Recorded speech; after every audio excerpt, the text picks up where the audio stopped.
of how am I going to pay my bills? How am I going to make ends meet? What is life like when the paycheck actually stops?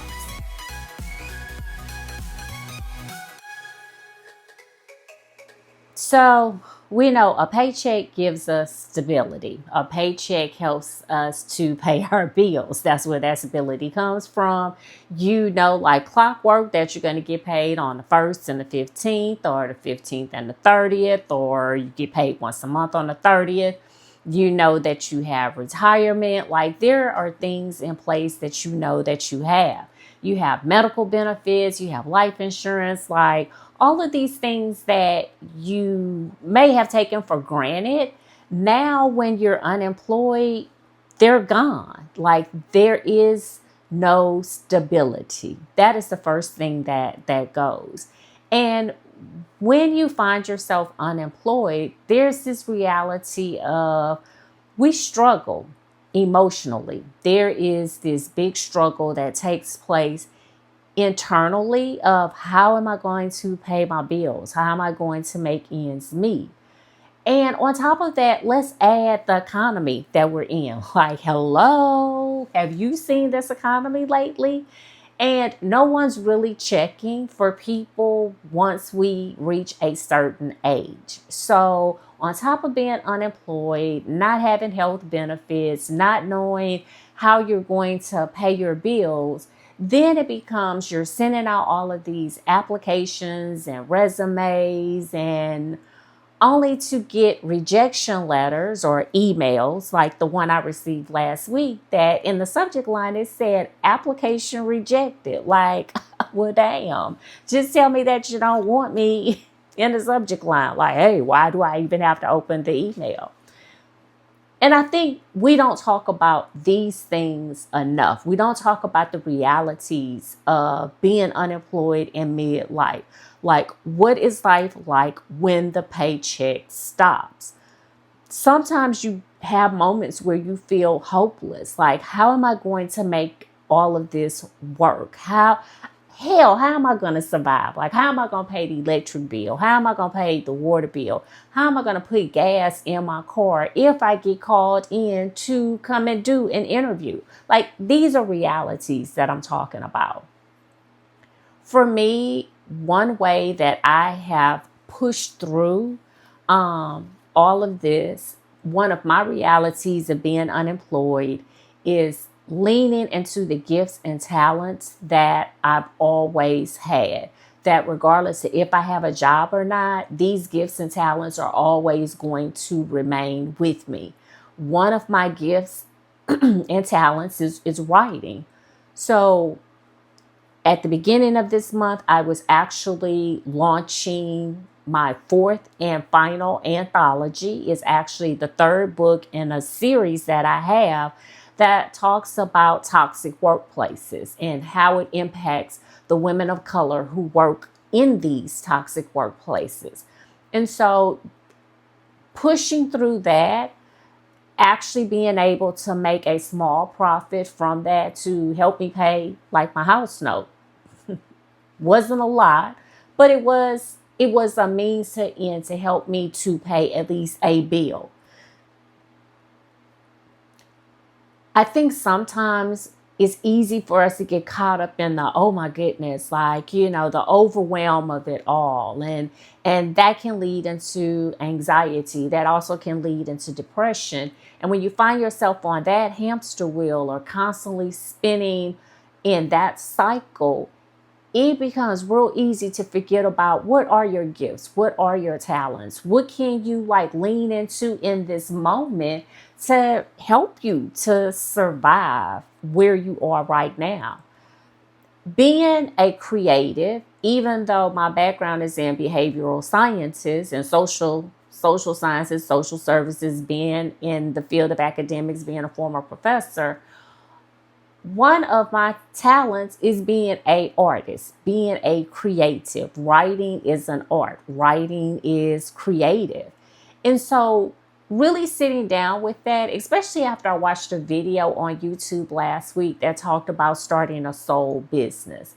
And when I sat down and kind of mapped it all out, like what do I enjoy doing? Like if someone asked me to do something, what would it be that I wouldn't even expect any payment from it because I just enjoy doing this type of work.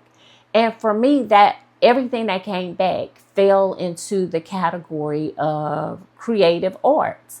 And so then I thought about the foundation that I have. So last week on my video, I mentioned how we were getting ready to host our second annual music showcase, which we did this past weekend. And by the way, it was a success.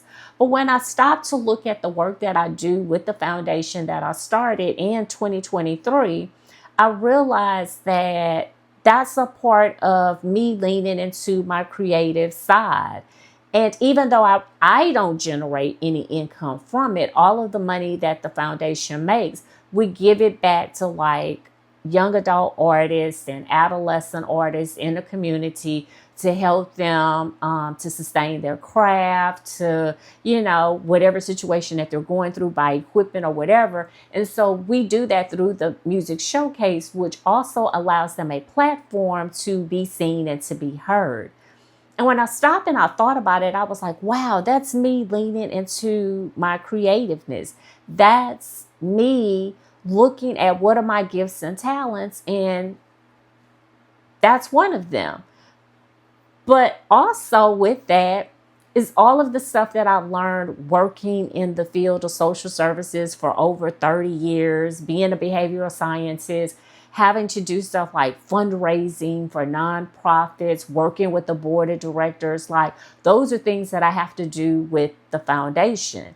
And again, even though those things don't generate income for me, they still help me to have a purpose as I still struggle with my own unemployment throughout all of this. Another way that I've actually generated income, so I talked about the anthology, but the previous books that I have written over the years. So I have published a total of 9 books. I want to say 8 of them are actually available on the market, 7 or 8. I think it's 8 that's actually available on the market that you can purchase. And so that income has helped me to pay bills like the electric bill, the water bill, buy groceries. Then I was actually monetized on YouTube. So that is another way that I have been able to generate income. Now, does this all equate to that salary that I was getting as a director of a women's business center? Like, no. There are some months where it's looking kind of bleak over here. So the month of March was, honey, that was a desert, okay? Every dime that I made went into fixing my vehicle, which decided to break on me. You know, your vehicle gonna break on you when it knows you have some money. So everything that I made had to go into that. The savings that I had when I originally lost my job, that's gone. There is no savings. And so that becomes a reality that some days I wake up and I am fighting with my anxiety. Some days I wake up and I am struggling with depression. But then I have to tell myself, girl, like, there is no backup plan. There is no spouse. You have got to make this happen.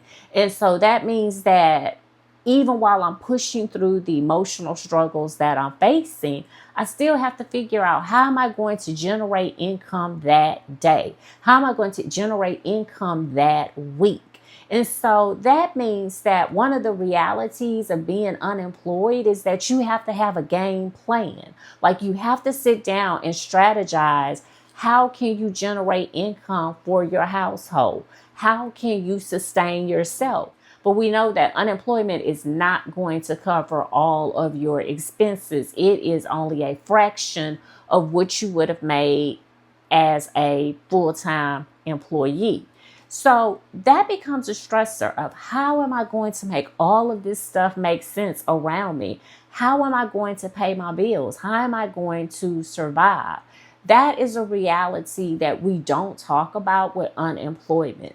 Like, I hear all the gurus on social media, on Substacks, and they're telling us all of these different things that we need to do. Like this morning, I woke up and somebody popped up in my Substack feed, and he was like, if I lost my job today or tomorrow, these are the things that I would do. And I'm just looking like, well, okay, then. Well, tell me what happens when we've done all this stuff that you listed, and 6 months later, we still don't have a job. So he was saying, go in and clean up your LinkedIn, and your headline is real prime real estate, and add the open to work banner, and you need to network on LinkedIn. And I was like, dude, I don't know when was the last time you was on LinkedIn, but all this stuff that you're giving us, these tips and these pointers, they don't work on the current LinkedIn. They're not working on LinkedIn as we see it today. That's a reality of being unemployed, especially being unemployed in midlife. We don't talk about ageism. That's a reality of being unemployed in midlife. Again, certain people, certain employers just don't see the benefit of hiring someone over a certain age, even though we're bringing a wealth of information to the table. Like we're saying, here, I can do this, this, and this. I have this many years of experience. And they're looking at the bottom line. Well, if you can do all of that, guess what? You're going to cost me more money. So I'm going to go over here with someone who has half of your experience and is going to cost me less money than you. So when we talk about the realities of unemployment, there's a lot of pivoting that takes place. You might have a great idea in the beginning, but by Friday, you realize, I'm going to have to pivot because I got these bills I have to pay. For me, I started out in January because I lost my job in December 2024. And so January 2025, I actually sat down and came up with a strategic plan for the first quarter, not for the whole year, for the first quarter. These are the things that I want to work on. Well, during that time, we had a new president to take office. The economy is in a tailspin. And what I quickly discovered was the strategic plan that I had in place to start out with was not going to work going into quarter two. Quarter one, it was like, this is not working. One of those things that I had on there was public speaking. So in the summertime, I am speaking at least between 2 to 4 conferences in the summer. This summer, I have no conferences lined up to speak. Was actually invited to speak at a conference in Atlanta, but all they were offering was a discount, like, oh, I got to go to the conference for free. They were not paying for me to speak. They weren't paying for my hotel. They weren't paying for my transportation. So basically, I was going to have to spend money to go speak on their stage. And I did not see how that was going to give me a return on my investment. So when I started to see speaking, which is where I get like my income comes from speaking, I realized like this is not going to work. We're going to have to pivot for quarter two. Book sales have been okay, which is in strategic planning. That's a part of every quarter is selling books, making sure that I let people know what it is that I do. I didn't have coaching down for quarter one, but going into quarter two, seeing how I might have to pivot back into coaching. And what would that look like for me? What would coaching, what services would I offer? How would that look? And I'm going to talk about that actually in another video that I have coming up. So being able to pivot quickly. So that means that you can't hesitate when you see it's not working. You don't have the luxury of sitting there and saying, well, I'm just going to continue and try and pour all of this into it. Like, no, that's not a luxury that you have at this point. And so when you see that it's not working and maybe you've done a couple of tweaks and those tweaks aren't fixing anything, then you really have to reassess where you are and pivot and be willing to pivot and know that this isn't a reflection on you. You haven't done anything wrong. There are just some outside factors. In this case, it's the economy. Like, the economy is just horrible. People aren't having conferences the way that they used to. Um, I also had to sit down and realize that I have been pigeonholed into this whole DEI thing, even though I talk about psychological safety in the workplace. I don't know. Like, I guess, black woman, you're going to go into that pigeonhole and just saying, okay, like, this is not going to work. Part of my pivot has also been, I keep hitting my leg. Part of my pivot has also been focusing more on my creative side, focusing on the foundation that I started in memory of my son who passed in August of 2023.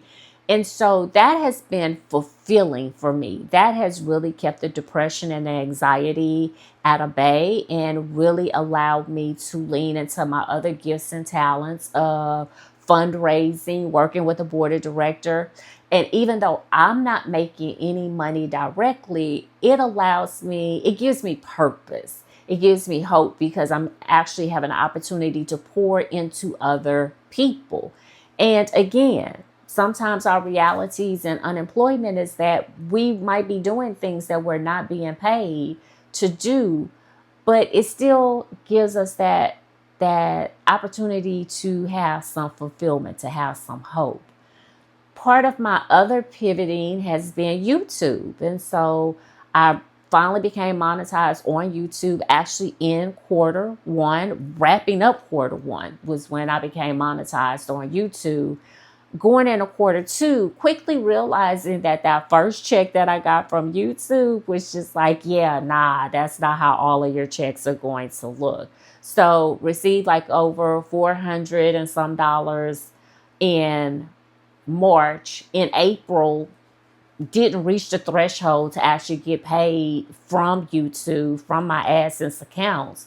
And that what I'm going to make in May is only going to be like maybe $110. So quickly having to realize like, yeah, you do a lot of work to produce these YouTube videos, but that return on investment, sometimes that's going to be kind of shaky, especially in the beginning. Life after unemployment, especially in midlife, there's a lot of uncertainty. There is a lot of trial and error. Sometimes you feel like you are throwing spaghetti up against the wall. My recommendation to you is this: don't give up. Don't give up. Find you a group of like-minded people who understand where you are. Find you someone that you can talk to. I have a girlfriend and we're kind of in the same situation. And so we kind of talk about different things that we've tried, what's working, what's not working. We offer each other encouragement as well. My circle knows that I'm looking for a job. And so if they hear something, they'll let me know. But the whole getting on LinkedIn, I did that. And like, people were shocked that their HR representatives didn't call me because they were like, oh, you would be perfect for this job. It's like, girl, your HR department doesn't think so. Realizing again that if things don't work out the way that you planned, it's not your fault. It's not a reflection of you as an individual. Get up, dust yourself off, and try again. Definitely try again. And make sure that you take a look at your skills and your talents and your gifts. So that might actually be sitting down and making a list, writing down what are some things that you enjoy doing. What would you do for free that you enjoy it so much that you wouldn't even, if you didn't get paid for it, you wouldn't mind. And that's probably because you do it most of the times and no one pays you for this. Like, you just enjoy doing it. Another task that I would have people to do, or another assignment I would tell you to lean into, would be to actually text 5 people and tell them, when you think of me or when you hear my name, text me the first 3 words that come to your mind. And this kind of gives you an idea of how people see you, how people view you. And it also helps you to see, like, what are those areas that you're really good in, that people call on you a lot to do, that people see you as the expert, that maybe, just maybe, you could turn that into a side hustle until you find a job, or maybe you could turn it into a job. Like, you could turn it into entrepreneurship. Again, that's the realities of unemployment in midlife, is that some of us are not going to find another job, that we're going to have to create that next opportunity. What is that going to look like? How do we want it to look? For some of us, it's going to be both. We might get another job, but then we're also going to maintain our hustle, because we know what it feels like to not have a safety net because of the job loss that we are currently experiencing now. So I like to hear your thoughts. Comment down below. Let me know what you think. What has your reality been while being unemployed? What has your unemployment reality been? What does it look like for you? What are you doing to remain calm, to remain level-headed? What are you doing to generate income? Comment down below. Let's have a conversation. If you can offer help, if you can offer resources, list that down below as well. What are your realities when it comes to being unemployed right now? What does that look like for you? And how are you planning to overcome some of the things that you might see as challenges or being negative? Now, if you'd like today's video, if you found today's video informative, make sure you give it a thumbs up. And if you are not subscribed, wait, what are we doing? I'm going to need you to hit that subscribe button so you'll know when the next video airs. Again, my name is Dr. Carey Yazeed, and I'll see you next time.